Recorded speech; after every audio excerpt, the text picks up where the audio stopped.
going over our Week 11 power rankings for the 2024 NFL season. And without further ado, let's get into the power rankings. The first group we have is the Titans at 32, the Giants at 31, the Raiders at 30, the Patriots at 29, the Panthers at 28, and the Browns at 27. Out of this sort of group, maybe not the Browns, I gave the Panthers and the Patriots the nod over the other three teams as they won this most recent week. And then teams like the Panthers beat the Raiders and Giants, and teams like the Patriots beat the Titans. And then when it came to ranking the other three teams, it was kind of a toss-up between the three.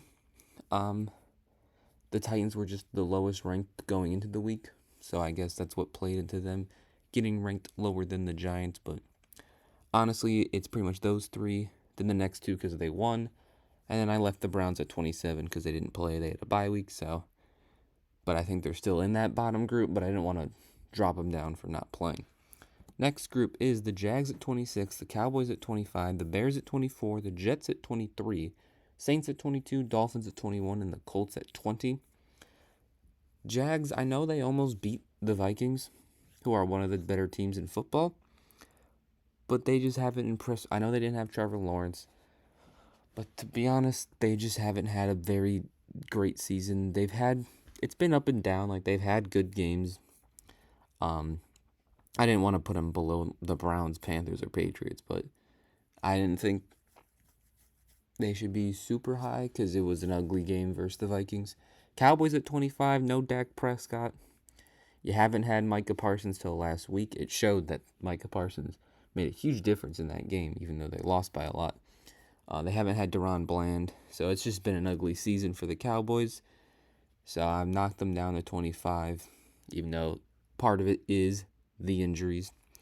And then when it comes to the Jets and Bears at 23 and 24, I think the Jets have just a better team than the Bears, more experience, at least at the quarterback position. And the Bears lost to the Patriots while the Jets lost to the Cardinals. Cardinals, I think, are a better team than the Patriots, so gave the Jets that spot there. Saints at 22, coming off a big win versus the Falcons. You noticed when Derek Carr's back in the lineup, it is very drastic. And same with the Dolphins at 21 with Tua back in the lineup. So I think these teams are finally getting back to potentially close to what they were doing at the beginning of the season. So I gave them big boosts, but I didn't want to give them too high of a jump. I didn't want to. It's been one game, so I want to. If they both win their next game, then maybe they'll actually get that bigger jump. And then the Colts at 20. I know they lost to the Bills. But they've been pretty decent throughout the year.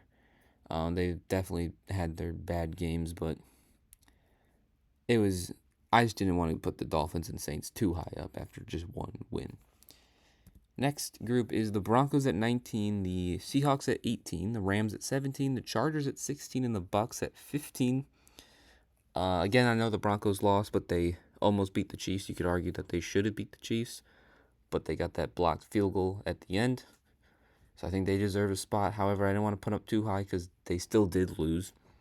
Seahawks, coming off a bye week.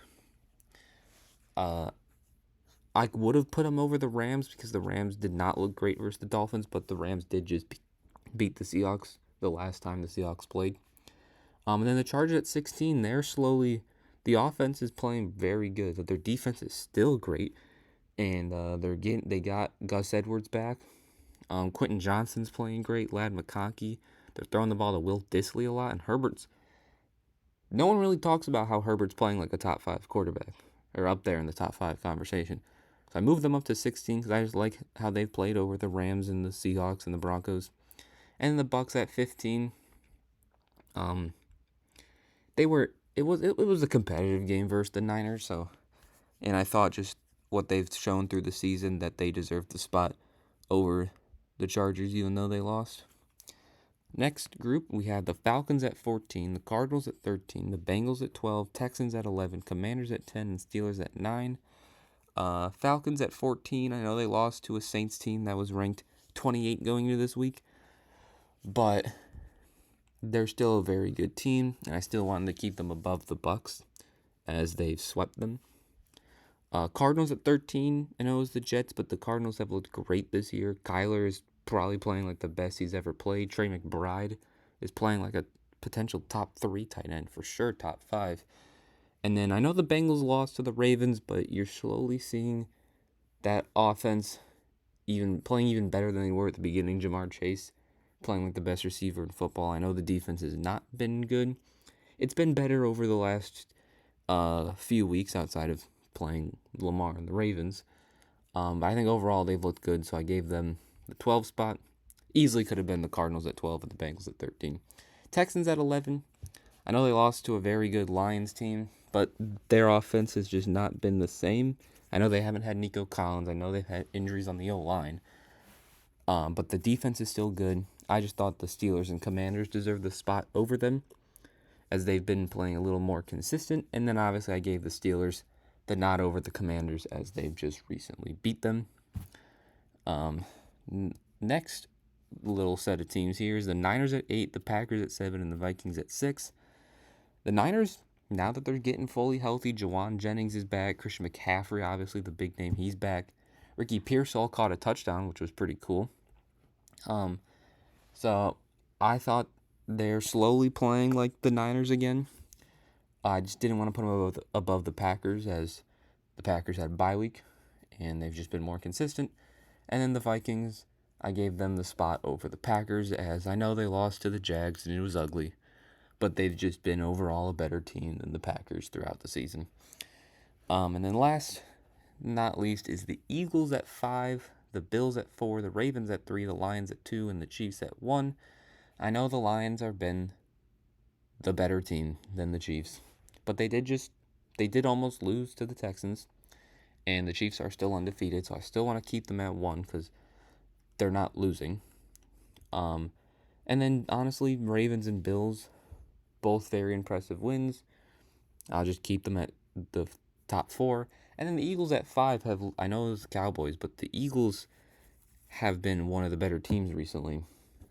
They used to be close wins with all their teams early in the year. They are blowing teams out now, and I think they've just looked better than the Vikings and the Packers and the Niners. So I gave them that 5th spot, and then again, as I mentioned, the top 4 is pretty much the top 4. You're not going to change much. The order could obviously change, but that top 4 is the top 4.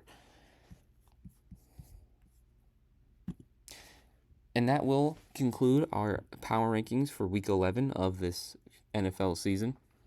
As always, make sure you leave a like if you enjoyed the video, and also hit the subscribe button if you don't want to miss more content over here at Couch Casual.